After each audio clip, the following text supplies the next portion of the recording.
sign that totalitarianism may be rising, for as the political philosopher Hannah Arendt noted, totalitarianism, at its essence, is an attempt at transforming reality into fiction. It is the attempt of corrupt and pathological state actors to impose a fictional account of the world onto the entire population. In Nazi Germany, it was the idea of a superior race and an unclean people that formed the big lie. In the Soviet Union, it was the belief that state communism could work and that all could be made equal. And from the big lie trickled down a stream of endless little lies.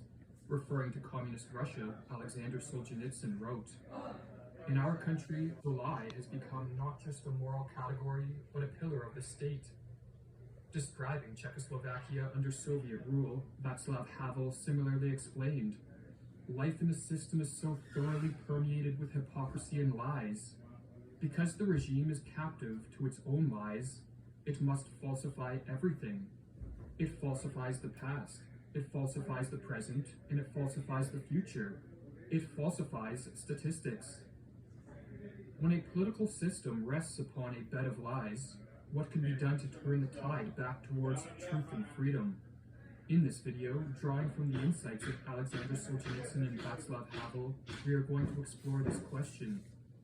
The day before he was exiled from the Soviet Union, Alexander Solzhenitsyn published a short essay titled "Live Not by Lies," and in it he wrote, "We are approaching the brink.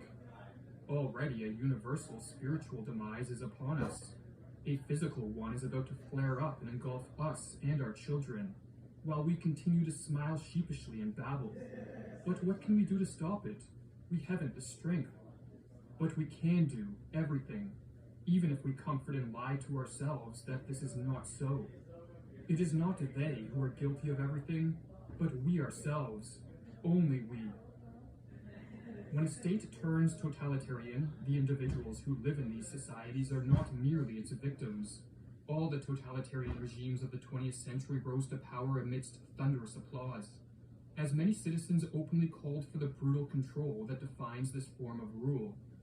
Without mass support and compliance, the minority in the ruling class would be but paper tigers. The responsibility for the oppression, suffering, and loss of life that comes in the wake of totalitarianism, therefore, cannot be placed exclusively on politicians and bureaucrats.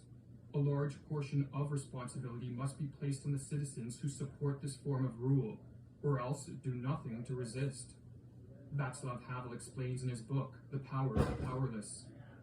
There is obviously something in human beings which responds to this totalitarian system.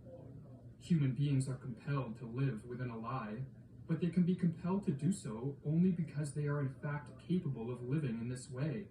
Therefore, not only does the system alienate humanity, but at the same time, alienated humanity supports this system as its own involuntary master plan, as a degenerate image of its own degeneration, as a record of people's own failure as individuals.